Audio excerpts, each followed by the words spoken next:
pagdudugtungin natin yung adjective at saka yung noun. Okay po? So, kung paano natin yan gagawin, ito po. So, magmo-modify tayo, no? Ito siya.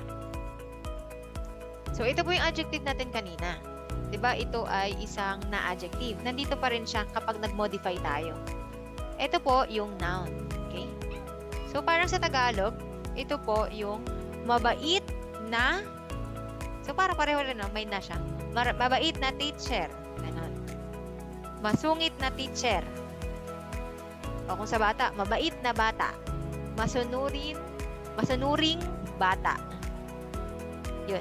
So, yun yung katulad ng gagawin natin ngayon. So, ganun pa rin po. May topic tayo dito. Marked by wa. Dahil ang topic may namarkahan ng wa particle. And then, yung noun at saka adjective na pinagsama.